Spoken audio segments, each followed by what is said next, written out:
മഹാത്യാഗത്തിന്റെ ഓർമ്മകളിലാണ് വിശ്വാസികളുടെ ബലിപ്പെരുന്നാൾ ആഘോഷം. പള്ളികളിലും ഈദ്ഗാഹുകളിലും രാവിലെ പെരുന്നാൾ നമസ്കാരവും പ്രത്യേക ഖുതുബയും നടന്നു.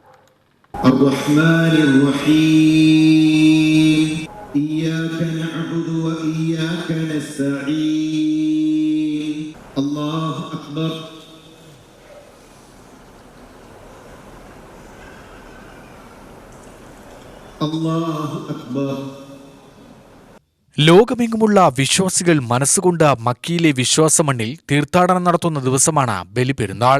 വിസ്ഡം ഇസ്ലാമിക് ഓർഗനൈസേഷന്റെ നേതൃത്വത്തിൽ പാലക്കാട് ബലിപ്പെരുന്നാൾ നമസ്കാരം നടന്നു. ടൗൺ ബസ് സ്റ്റാൻഡിന് സമീപത്തുള്ള മുഹമ്മദ് ബാഗ് ഇവന്റ് സെന്ററിലാണ് നമസ്കാരത്തിന് സജ്ജീകരണങ്ങൾ ഒരുക്കിയത്. രാവിലെ 7:15 പെരുന്നാൾ നമസ്കാരം ആരംഭിച്ചു. നമസ്കാരത്തിൽ പങ്കെടുത്തും ആശംസകൾ കൈമാറിയുമാണ് വിശ്വാസി സമൂഹം ബലിപ്പെരുന്നാളിനെ വരവേറ്റത്. ജീവിതത്തിൽ ഇന്നോളം പറ്റിയ തെറ്റുകൾക്ക് അള്ളാഹുവിനോട് ക്ഷമ ചോദിക്കുകയും ഇനി തെറ്റുകളിലേക്ക് മടങ്ങുകയില്ലെന്ന് ദൈവത്തെ സാക്ഷിയാക്കി പ്രതിജ്ഞയെടുക്കുകയും ചെയ്തു. സ്ത്രീകൾക്ക് നിസ്കരിക്കാൻ പ്രത്യേക സൗകര്യമുണ്ടായിരുന്നു. അർഷദ് അൽ ഹിക്കമി പെരുന്നാൾ നമസ്കാരത്തിന് നേതൃത്വം നൽകി. ത്യാഗത്തിന്റെയും സഹനത്തിന്റെയും പകരം വയ്ക്കാനില്ലാത്ത സമർപ്പണമാണ് ബലിപ്പെരുന്നാൾ നൽകുന്ന സന്ദേശമെന്ന് അദ്ദേഹം വിശ്വാസികളെ ഉണർത്തിച്ചു.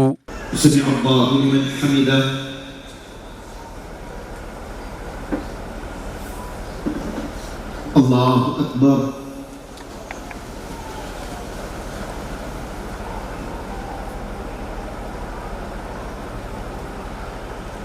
അല്ലാഹു അക്ബർ. പുതുനഗരം ഇസ്ലാമിക് ഹൈസ്കൂൾ ഗ്രൗണ്ടിൽ ഈദ്ഗാഹ് ഒരുക്കിയിരുന്നു. ജമാഅത്തെ ഇസ്ലാമിയാണ് പെരുന്നാൾ നമസ്കാരത്തിന് സൗകര്യമൊരുക്കിയത്. ഈദ്ഗാഹിൽ പെരുന്നാൾ നമസ്കാരത്തിന് 100 കണക്കിന് വിശ്വാസികൾ എത്തിയിരുന്നു. ഇമാം അനീസ് മാത്തൂർ ഖുതുബ നിർവഹിച്ചു. അല്ലാഹു അക്ബർ. വഅക്സറൂ ഫീഹൽ ഫസാദ്. അല്ലാഹു അക്ബർ.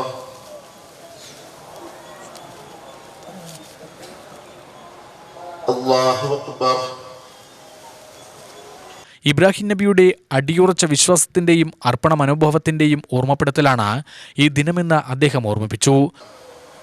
ഏത് ചക്രവർത്തിക്ക് മുന്നിലും, ഏത് അനീതിയുടെ കോട്ടകൊത്തളങ്ങൾക്ക് മുന്നിലും, ഏത് അഹങ്കാരത്തിന്റെ മുന്നിലും, ഏത് ധാർഷ്ട്യത്തിന്റെ മുന്നിലും, ഏത് പണക്കാരന്റെ മുന്നിലും, ഏത് ആഭാസന്റെ മുന്നിലും അല്ലാഹു അക്ബർ എന്ന് ഉറക്കെ പ്രഖ്യാപിക്കുമെന്നും ദൈവം മാത്രമാണ് വലിയവൻ, മറ്റെല്ലാം അവന്റെ പടപ്പുകളാണെന്നും പടച്ചവനേക്കാൾ വലിയൊരു പടപ്പിനെയും ആരാധിക്കുവാനും ആദരിക്കുവാനും അനുസരിക്കുവാനും തയ്യാറല്ല എന്ന് പ്രഖ്യാപിച്ച ഇബ്രാഹിം നബി അലൈഹി വസ്സലാത്തു വസ്സലാമയുടെ ചരിത്രത്തിലേക്കുള്ള തിരിഞ്ഞു നടത്തമാണ്.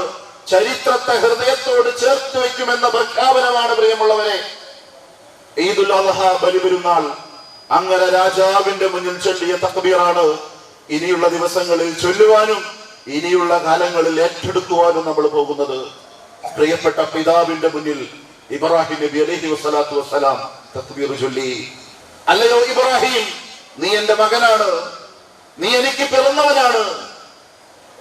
എന്റെ ആജ്ഞകൾ, എന്റെ കൽപ്പനകൾ, എന്റെ ഇഷ്ടങ്ങൾ, എന്റെ താല്പര്യങ്ങൾ, അതിനനുസരിച്ച് നീ ജീവിക്കണം, നീ വഴങ്ങണം, നീ വണങ്ങണം, നീ അനുസരിക്കണം, നീ ആരാധിക്കണം എന്ന് പറഞ്ഞ പിതാവിന്റെ മുന്നിലേക്ക് പ്രിയപ്പെട്ട പിതാവേ സലാം.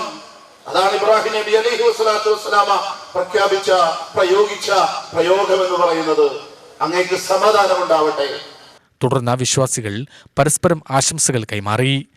കരിപ്പോട് അഹ്ലുസുന്നത്ത് ഹനഫി ജുമാ മസ്ജിദ് നേതൃത്വത്തിലും പെരുന്നാൾ നമസ്കാരത്തിന് സൗകര്യമൊരുക്കി. വിശ്വാസികളാൽ നിറഞ്ഞ പെരുന്നാൾ നമസ്കാരത്തിന് നസീർ ഉസ്താദ് പുതുക്കോട് നേതൃത്വം നൽകി.